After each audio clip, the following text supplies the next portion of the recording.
Okay. Yeah, yeah. Yeah, yeah. Where's those desserts?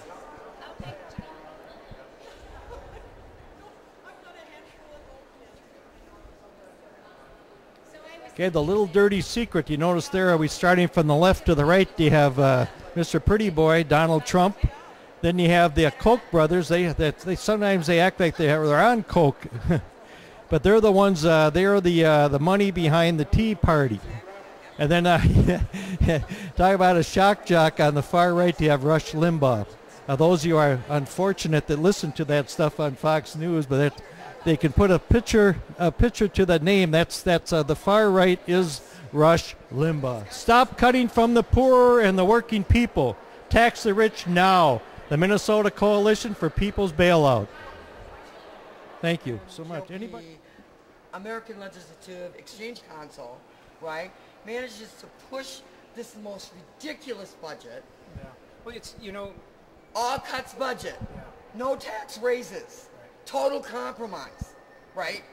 When people are going to end up 12,000 of them in nursing homes, including myself. Right. See, that's what including myself. It took me forever to get a rent grant. I hear you. Virginia, and no one will talk to us. Okay, I'm talking. That's my frustration. I hear you. And my simple point is that, this is what our values, where we determine what our values are.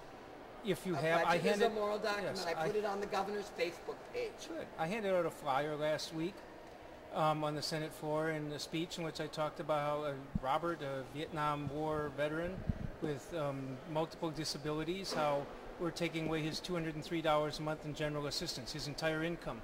We're taking away $2,400 a year for him. And I talked about a woman, I think her name was Sally, who has 2 kids and she's disabled, and the state's taking away $600 a year from her. And then a guy named Greg S., who's the head of a major corporation here. His income is $25.2 million a year. How much are we asking him to sacrifice? 0. And again, that's the whole point. I think it's simply unfair. My thought is, when you look at so many issues, you look at child care for working people. In this state already, we have a program to help low-income workers afford child care so their kids are safe. The program doesn't have enough money. And the transport is being cut because right. Muslim mothers talk to me about that. Yeah. They're hysterical. Yes, because they can't drive. It's scary. There's a waiting line of 2 years in some of the counties for it, and we're cutting further. And to me, well, have you noticed it seems like the state's being run by white guys in suits, and everybody else can just be kicked out? Virginia, I agree. We've got to change it. It's terrible. We have to change it. I pay. We can't always. Yeah, can I ask you this, because we're not doing it for the news who should be listening. Right. Don't you feel like the union sold us out because they didn't have the anti-collective bargaining? Well, where was the leadership?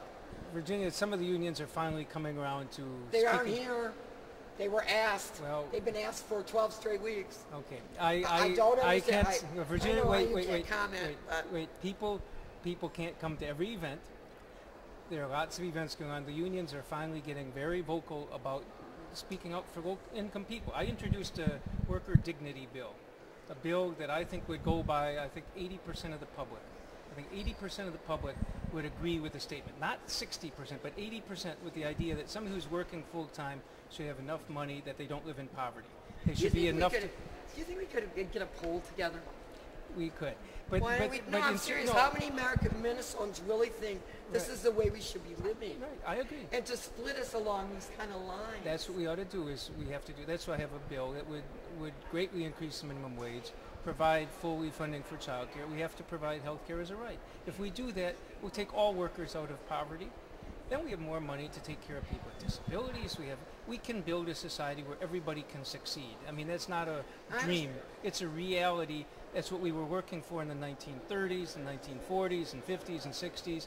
And somehow we lost our way, and now it seems to be, let's protect the rich. Yeah, because they took people like me from the 60s, then 67, and then it let us lead. But I want to ask you one more thing. One more question, sure. About the press in all of this. Yes. Why is socialism for the rich, like the wealthy get the tax money to build a stadium, and that's in the news, all over the news, right? They got money.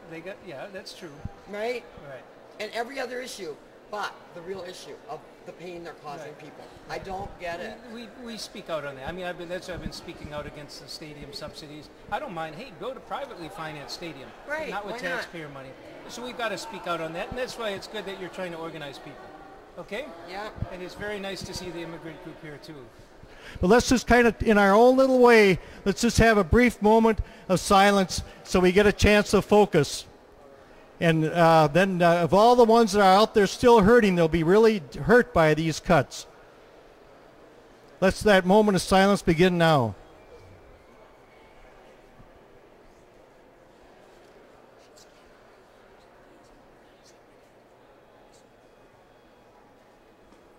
Thank you. Amen. Okay, is anyone else? There's a gentleman who's talking to John Marty. Let's see if I see him now. Okay. Do you want to speak and do you want to share with someone why? Do you want to explain with us what you're doing here, your fast and so on, and why what got you? Can you want to introduce yourself? Yeah, my name is Pablo Tapia, and we are from La Asamblea de Derechos Civiles, Civil Rights Assembly in English. We are a coalition of churches, and we are doing a 40-hour fasting over the weekend, and it was to call the attention that we need equality, that they need to stop the attacks. Republicans need to stop the attacks on all people, not only on working class people, not only on gay and lesbian people, not only on immigrant people, not only on poor people, but on all the people in Minnesota, because we all deserve respect, and they're not having it for us. So this is what we're doing today. And those 40 hours of fasting, we know that are going to touch the hearts of these people.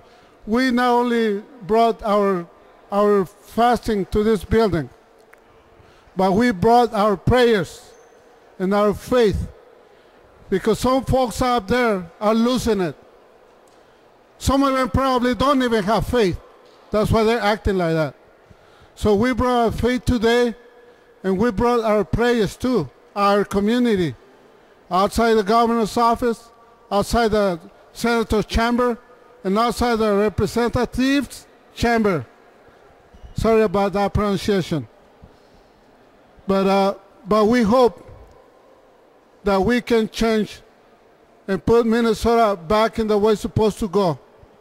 Because all the issues that are affecting us this year, they're not only affecting black or brown or yellow or red. They are affecting Minnesotans abroad. And we need to keep coming back and fighting back and fighting back. And we probably will lose one battle, but we will win the war at the end. Amen. Great, great. And there's a shining example. We are family. We all, each and every one of us,